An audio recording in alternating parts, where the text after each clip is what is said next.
we perceive that we're unlikable. But the true, authentic side of you really knows that you are a likable person. So instead of you figuring out the root of it or understanding the root of it, the subpersonality of the womb starts to react to what the people say.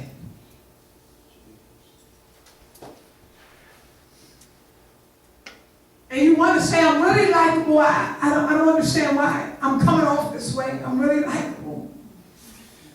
But they can't see your womb.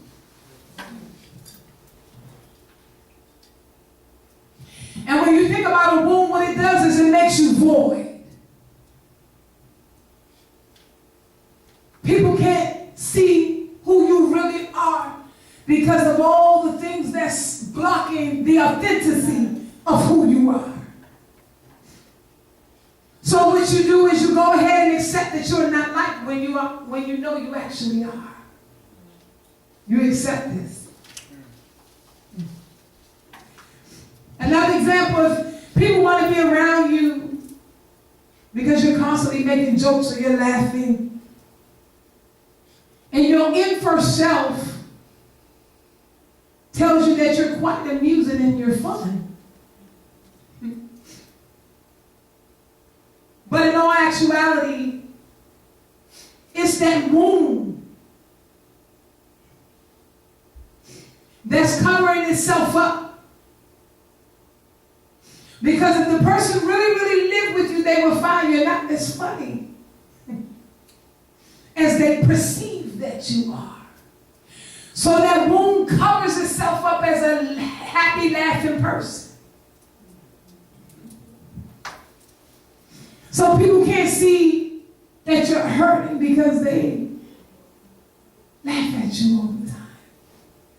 Then you go home and you wonder, why do I make everybody else laugh, but I'm actually hurting?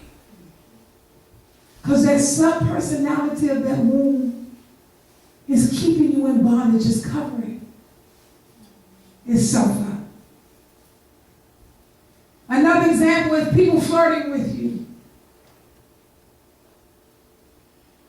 Your infer self makes you feel that you're charming and attractive when people flirt with you. But what they're really messing with is your womb. This womb attracts what it wants to feel.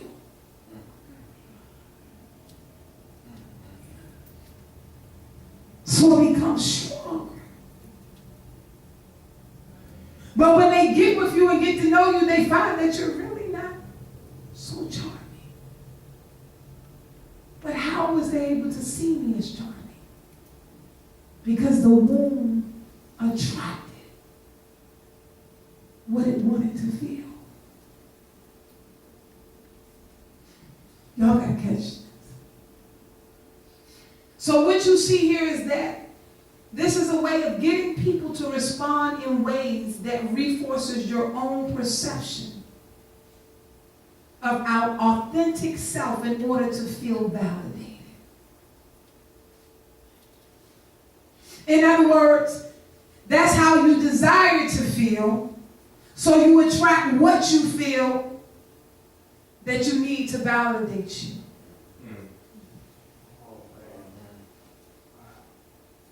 So you attract it. You attract it even though that's not really how you feel. Now, we're going to go to the flip side of this. If people respond to us in ways other than what we think of ourselves, I think I'm this, I think I'm that, then we begin to feel unrecognized and misunderstood. They misunderstood me because they didn't recognize me in the way that I think I feel about myself. At this point, your infer self is attracting something that you truly haven't really become. You're just attracting it because they can really see who you really are. Did y'all catch that? Let me go back because I want to make sure y'all understand this. If people respond to us in ways other than what we think of ourselves, we begin to feel unrecognized and misunderstood. Y'all got that part, okay? Now at this point, your inner self, that perceived self of yourself that comes from your mind, not your heart. At this point, your inner self starts attracting something that you truly haven't come to be.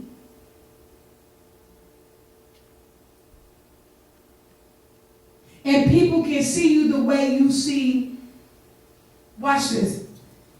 Do you understand if you don't understand, say, "Well, I don't understand," because I want to make sure you understand. Do you understand? Or you say, you don't understand? Okay, I'm trying to see if I can break it down into an example. Okay, you think highly of yourself. Okay, you think highly of yourself.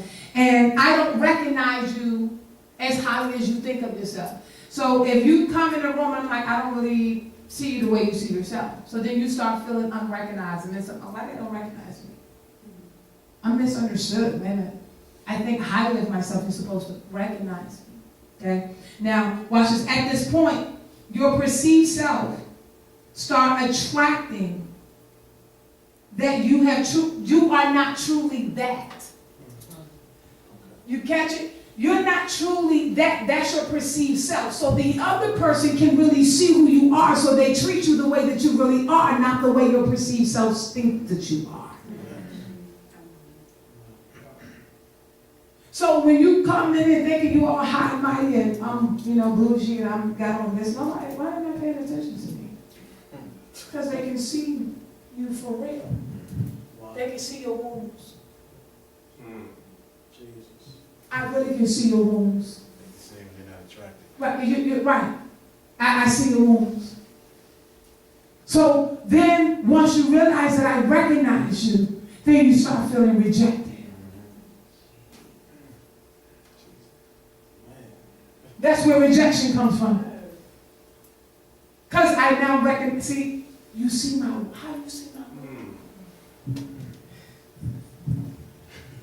How did you see that?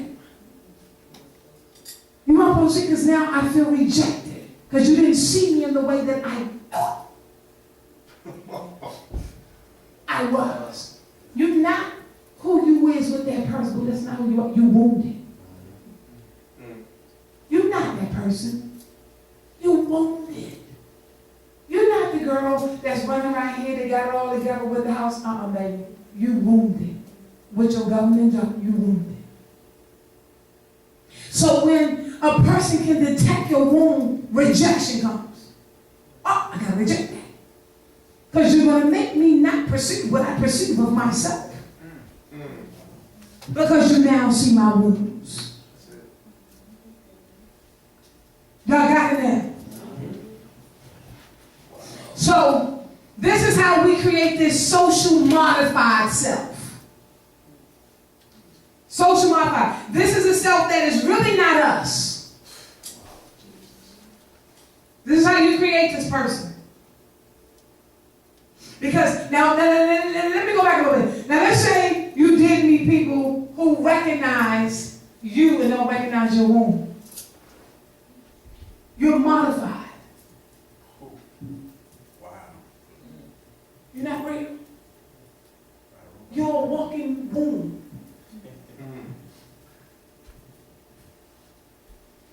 You have socially adapted to hide your womb.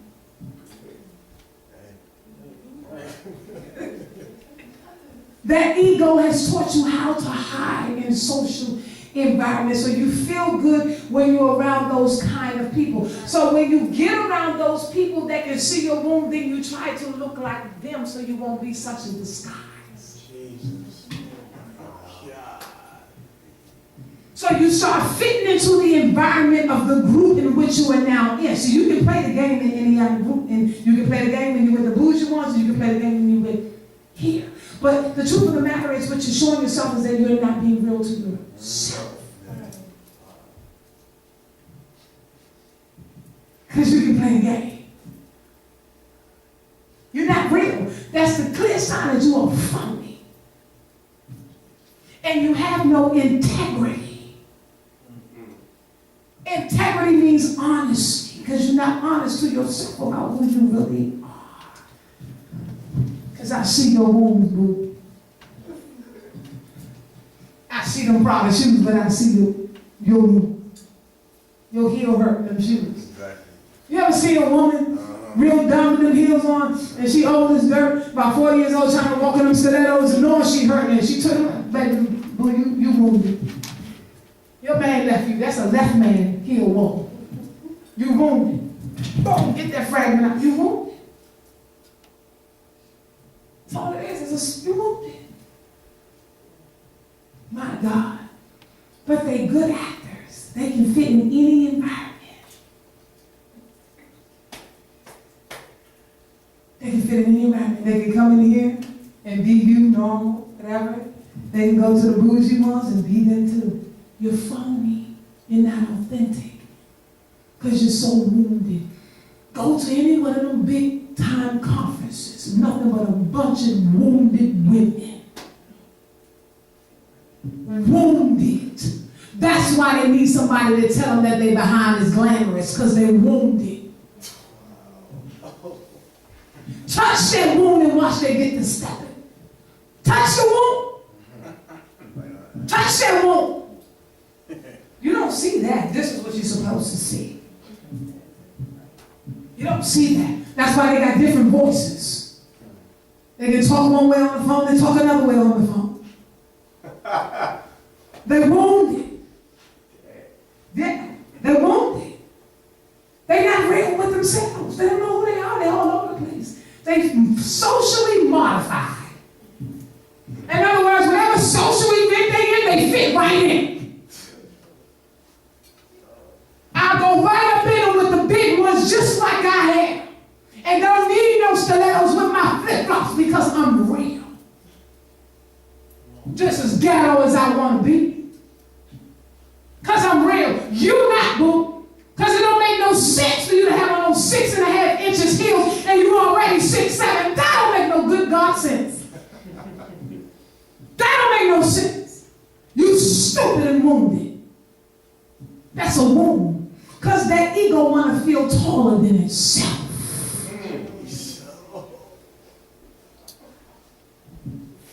So it tells you to put on them dumb heels.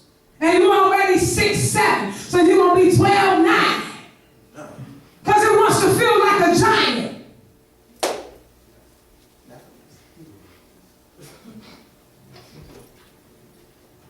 It's the truth. You should be able to be comfortable. You know, somebody want to come to your church and be embarrassed. Right? Because it's not big enough. I want to pretend like I'm a part of there, and I also want to be a part of here. Because I'm socially modified. I'm not sanctified, I'm socially modified. Because you're doing your own justification. This ain't good enough. I'm just fitting in. Watch this. Watch this. So this is the self that's really not us, but we have become it in order to be accepted. You have become it in order to be accepted. The person that everyone else wants you to be, that's what you do. Whatever they want you to be, that's what you be. So what happens is we agree to give up some aspects of ourselves. But we're not being real with ourselves because you really don't want to give that up. You're just socially fitting in. This is why so many people leave our hand. Because they've fallen out of integrity. They couldn't socially fit in no more. Couldn't fit in. Sanctification was too real. So they tried to socially modify themselves. To look holy. To do, I want this holiness thing. I really want it. But the reason you struggle with wanting holiness because you're not really being real with your integrity in yourself. There's an inner battle going on because you really don't want, you are going to get your own self-will. Because you got the wrong committee sitting at the wheel. And they're going to get what they will until you wipe them off, get them out of there. You got to change the wheel. They want what an ego is going to be fed.